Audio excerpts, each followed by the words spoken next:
नमस्कार साथियों, स्वागत है आप सभी का अपने YouTube चैनल पर। हम लोग इस सेशन में बात करेंगे बीपीएससी से संबंधित जो पेपर 1 होता है उसमें भाग 1 में आर्ट एंड कल्चर आता है, जिसमें पेंटिंग वगैरह पढ़ना होता है।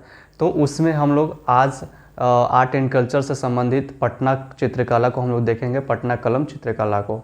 ठीक है, तो इसमें हम लोग देखेंगे इसकी सबसे पहले हिस्टोरिकल बैकग्राउंड को देखेंगे, उसके बाद इसके परिचय को देखेंगे, उसके बाद इसके जो मिडिल बॉडीज़ होते हैं वो देखेंगे, उसके बाद से इसके निष्कर्ष पे हम लोग पहुँचेंगे। तो इसमें हम लोग थोड़ा हिस्टोरिकल बैकग्राउंड के से शुरू करेंगे ताकि ये चीज़ें क्लियर हो जाए। तो ऐसा माना जाता है कि जो मुग़ल साम्राज्य हुआ करता था, तो मुग़ल साम्राज्य के सबसे प्रतापी जो अंतिम मुग़ल शासक था उसको हम लोग औरंगजेब के नाम से जानते हैं। तो औरंगजेब उसके बाद से भी और भी आए, बहादुर शाह जफ़र आए, फ़र्रुख़शियर आया। तो बहुत से वैसे शासक आए जो उनमें वो बात नहीं थी जो मुग़ल साम्राज्य में औरंगजेब से पहले जो लोग थे। तो उसमें हम लोग बात करते हैं कि सबसे अंतिम जो प्रतापी शासक मुग़ल साम्राज्य में हुआ करता था वो था औरंगजेब। तो औरंगजेब भी जब गद्दी पर बैठा तो उसने बहुत सारे अपना जो लड़ाइयाँ लड़ा उसमें वो व्यस्त था। तो इससे वो चित्रकला से संबंधित वो ज़्यादा रुचि उसमें लिया नहीं। तो इससे क्या हुआ कि उसके जो दरबारी जो चित्रकारी जो लोग थे, चित्रकार लोग थे, वो लोग पलायन करना शुरू कर दिए और अलग अलग जगहों पर जाकर बसना शुरू कर दिए, इसलिए कि उनको भी अपना जीविकोपार्जन करना होता था। तो जब उनकी मृत्यु हो गई औरंगजेब की, तो उसके बाद से बहादुर शाह प्रथम, फ़र्रुख़शियर वगैरह आना शुरू हो गए, जिसमें से ये ज़्यादा प्रतापी शासक हुआ नहीं करते थे, कोई भी आकर इनको बजाकर चला जाता था। तो इस तरह से उन्होंने चित्रकार जितने भी लोग थे उन्होंने सोचा कि यहाँ पे हमारा जीवन संभव नहीं हो पाएगा, यहाँ पे जीव का जो उपार्जन है वो सही से नहीं चल पाएगा। तो ये सब देखते हुए उन्होंने चले गए बंगाल के कुछ हिस्से में चले गए, जिसको मुर्शिदाबाद के नाम से हम लोग जानते हैं। तो पश्चिम बंगाल का उत्तरी साइड में मुर्शिदाबाद चले गए। फिर मुर्शिदाबाद में वहाँ पे भी बहुत से राजनीतिक उठापटक हुआ। फिर वहाँ से लोग पलायन कर गए पटना उस टाइम बहुत ही समृद्ध नगर था। और उसके बाद से पटना के कुछ हिस्से में अलग अलग ज़िलों में जा कर के वहाँ पे अपना कला को दिखाया और चित्रकारी बहुत लोगों को पसंद आया और जिससे वहाँ पे मशहूर हो गई। इस तरह से पटना कलम मतलब ये मशहूर के रूप से हम लोग देखते हैं। तो चलिए देखते हैं यहाँ पे कुछ हम जो भी बात है उसको मैंने लिखा हुआ है उसको हम देख लेते हैं। तो ये क्या है, ये पटना कलम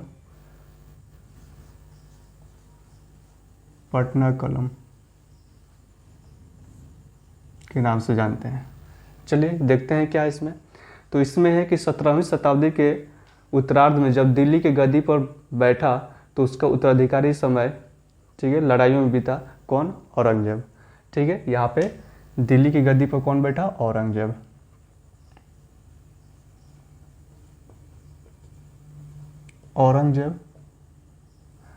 तो उसका अधिकतर समय लड़ाइयों में बीता और वे ललित कलाओं के प्रति भी बहुत ही उदासीन था, ज़्यादा रुचि नहीं लिया। अतः जो शाही चित्रकारी जो थे वह जीविकोपार्जन के लिए मजबूरन दिल्ली दरबार पलायन कर गए और इन्हीं में से एक दल बंगाल के मुर्शिदाबाद जा पहुंचा। ठीक है, यहाँ पे मुर्शिदाबाद जा पहुँचे। उन दिनों मुर्शिदाबाद के जो नवाब थे मीर जाफ़र हुआ करते थे। ठीक है, मीर जाफ़र बड़े ही कला के जो प्रेमी थे।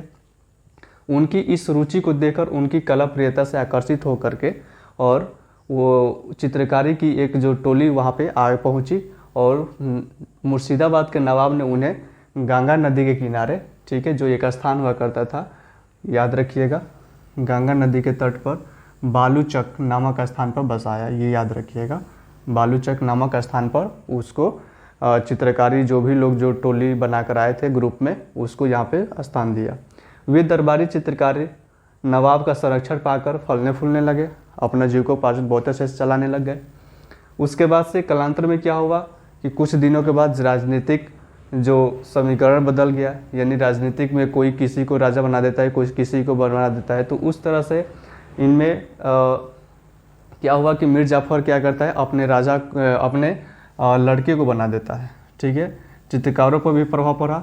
हुआ ये कि मीर जाफ़र ने अपने पुत्र मीरन को, ठीक है, मीरन को गद्दी पर बैठा दिया और मीरन को कला में थोड़ा भी रुचि नहीं था।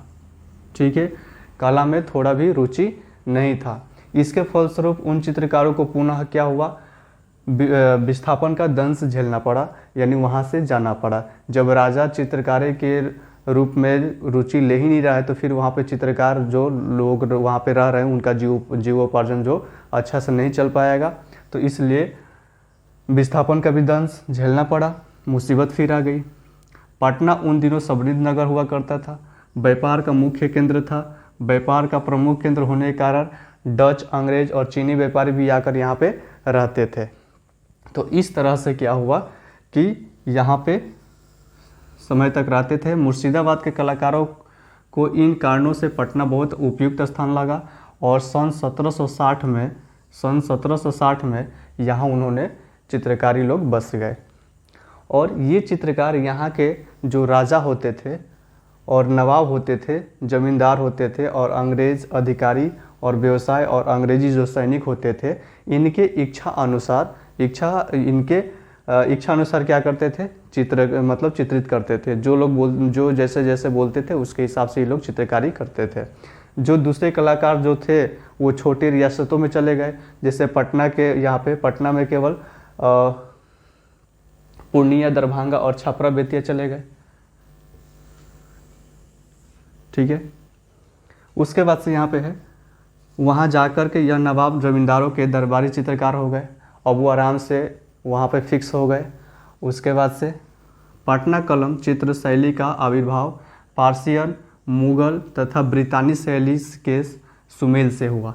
यानी पर्शियन शैली, मुगल शैली और ब्रितानी शैली के सुमेल से हुआ। यह कला शैली न केवल पटना के सरजमीन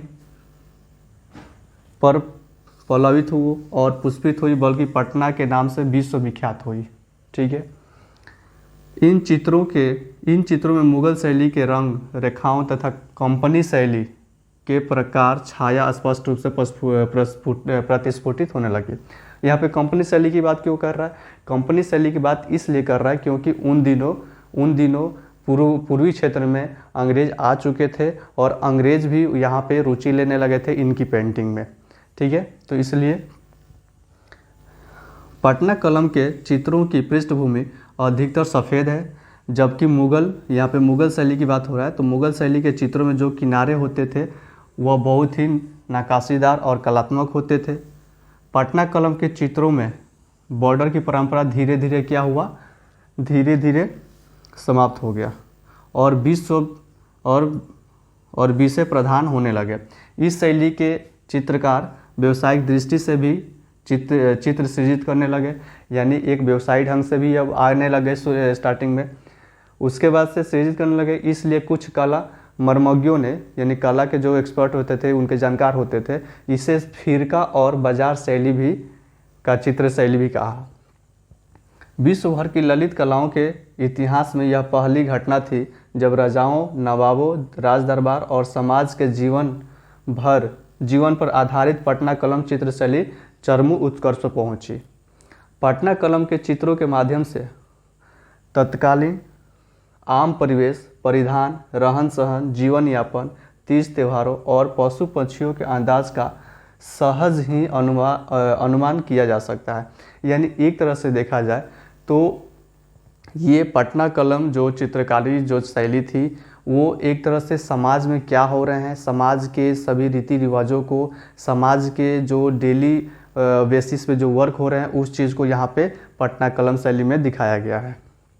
ठीक है, जैसे धौनी चलाता लुहार, जैसे लुहार लोसाई वगैरह करते हैं जिससे खुरपी और हंसुआ वगैरह बनाते हैं।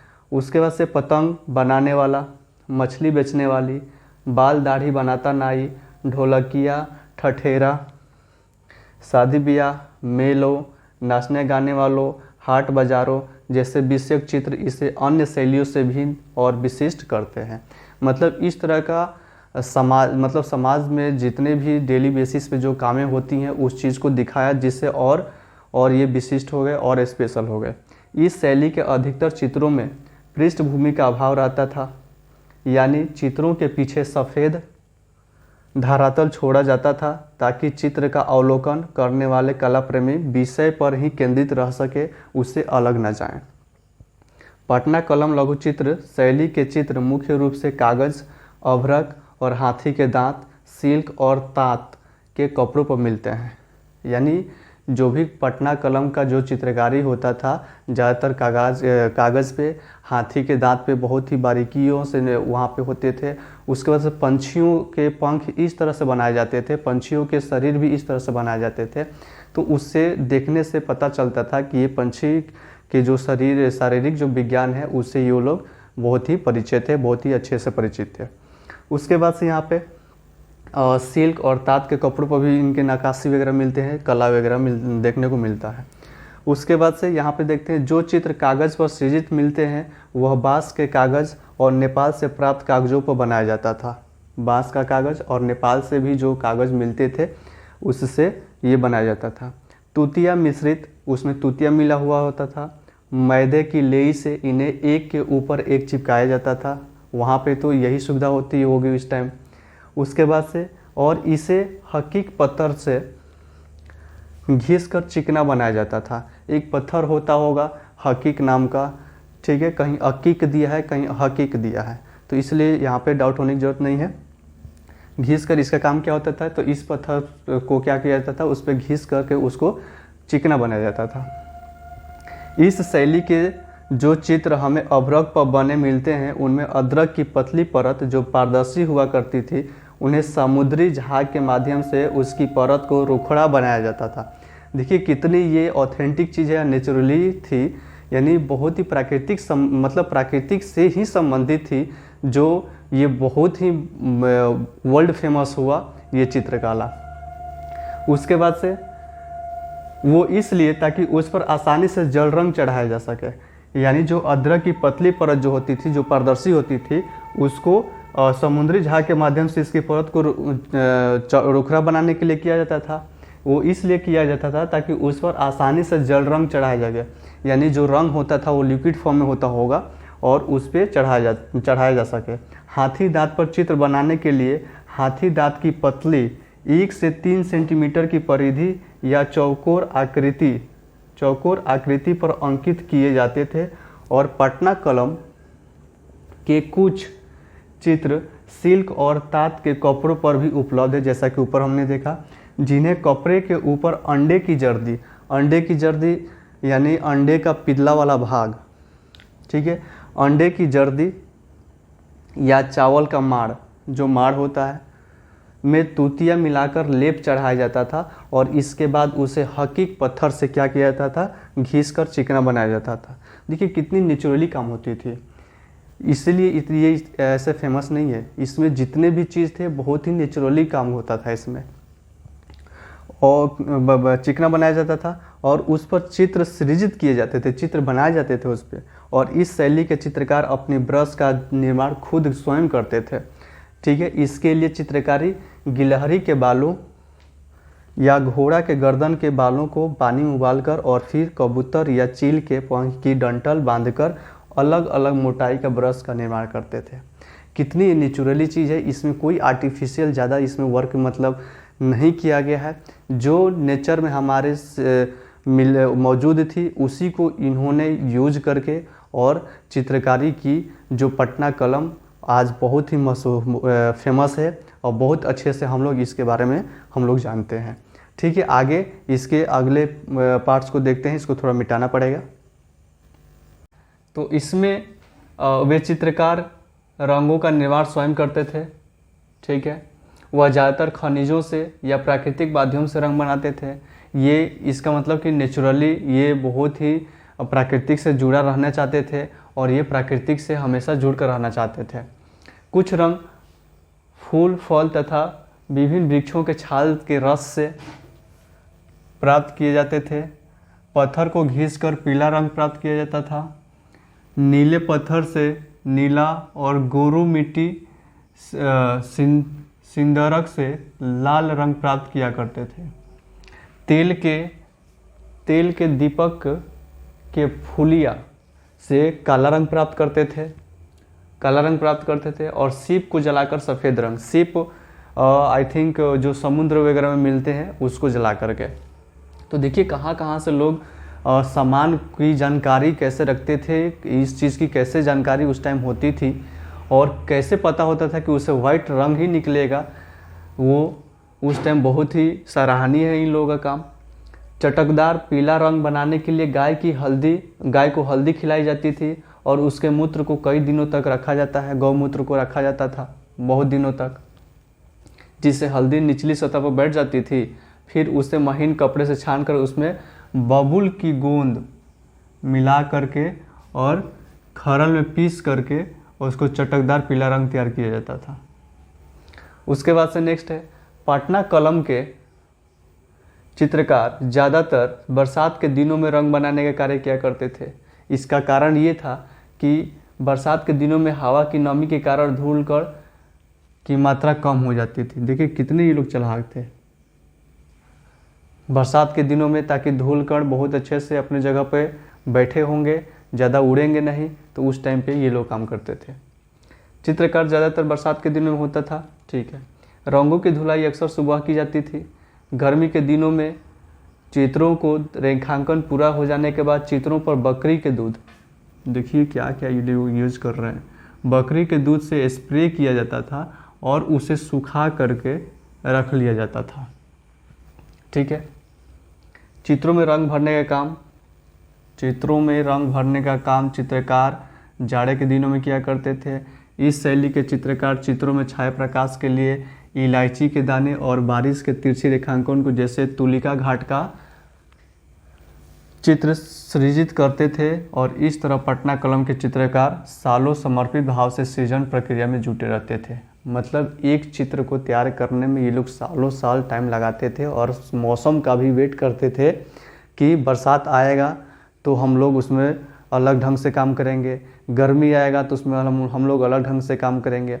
और इसमें ये भी देखते थे कि गाय के मूत्र को कैसे इकट्ठा किया जाएगा, फिर से बकरी के जो दूध है उसको स्प्रे के माध्यम से हम लोग कैसे उसका यूज करेंगे, ये सारा चीज़ वे लोग वेट करके और एक बहुत ही अच्छी मात्रा में उसको रखते थे ताकि ज़रूरत पड़ने पर हम उसका यूज कर सकें।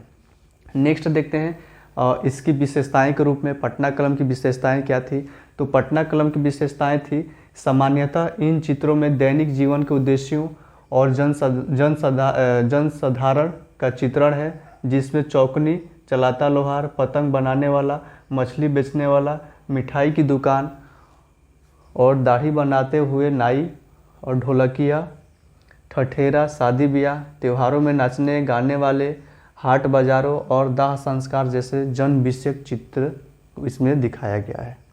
यानी सामाजिक जो जितने भी डेली वर्क पे जो काम होते हैं ये सारे चीज़ों को दिखाया गया है। नेक्स्ट, पटना कलम के चित्र लघु चित्र की श्रेणी में रखे जाते थे। पटना कलम के चित्र लघु चित्रों की श्रेणी में रखे जाते थे। यह कागज़ पर तो बनाए ही गए हैं, साथ ही साथ हाथी के दांत, अभ्रक, सिल्क और तात के कपड़ों पर भी बनाए गए हैं।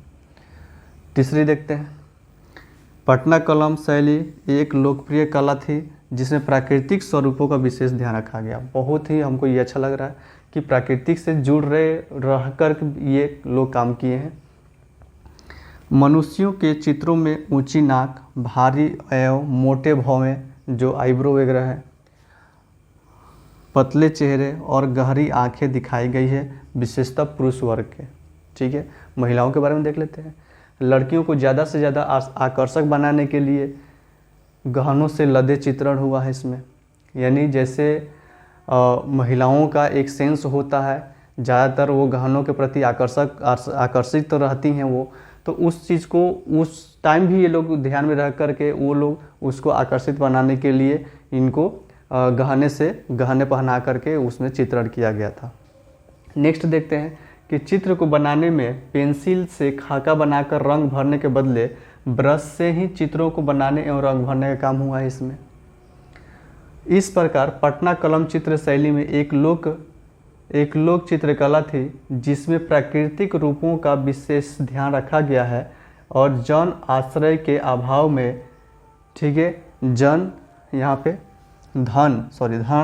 आश्रय के अभाव में इस कला शैली का पतन हो गया, किंतु इसके चीज़ों की महत्ता आज भी है, बिल्कुल है। साथ ही बिहार की गौरवशाली कला परंपरा यहाँ का अमूल्य धरोहर है। पतन का कारण क्या है? तो पतन का कारण हम लोग देखते हैं तो चित्र शैली के चित्रों की पुनरावृत्ति होने लगी। जो भी चित्र बनते थे उसके बार बार रिपीटेशन होने लग गए। तकनीकी विकास अवरुद्ध हो गया उस टाइम। बाद के दिनों में सैलानियों जो लोग बाहर से आते थे और व्यापारियों का जो पटना में आना होता था वो कम हो गया। इससे इस कला के चित्रकारियों का व्यवसाय क्या हो गया? कम, उससे प्रभावित हो गया। लिथो प्रेस की बढ़ती संख्या और कैमरे के आविष्कार से भी चित्र काफ़ी प्रभावित हुए। कैमरे वगैरह का आविष्कार हो गया जिससे कैमरा फ़ोटो खींचे जाने लगा, जिससे चित्रकारी थोड़ा बहुत इन लोगों के लिए ज़्यादा प्रभावित हो गए। उसके बाद से उपयुक्त कारणों से ही पटना कलम चित्र शैली का पतन हो गया और पटना की धरती पर जन्मी पटना कलम चित्र शैली ने अपना स्वर्णिम काल भी देखा और उत्कर्ष की गाथा भी लिखी। यानी एक तो चित्रकला तो जन्मी यहाँ पे और चरमोत्कर्ष पे भी पहुँची और उसके बाद से ये एक समय के बाद से ये क्या हुआ? इसका पतन हो गया। लेकिन आज भी हमारे ये पटना कलम जो है इसके चित्रकला आज भी हम लोग के बिहार के लिए गौरवशाली की बात है और हम लोग ये हमारे लिए क्या है? गौरव की बात है और ये हमारा धरोहर है। ठीक है, उसके बाद से आगे देखते हैं क्या है। थोड़ा ही है, बस ज़्यादा नहीं है। आगे देखते हैं, मिटाना पड़ेगा इसको। चलिए नेक्स्ट देखते हैं। तो नेक्स्ट क्या है? तो सन 1760 से 1950 तक, ठीक है, पटना कलम जो चित्रकला शैली है बहुत ही अच्छा फली फूली। लेकिन हुआ ये कि जो अंतिम चित्रकार थे ईश्वरी प्रसाद वर्मा का निधन हो जाता है 1949 में।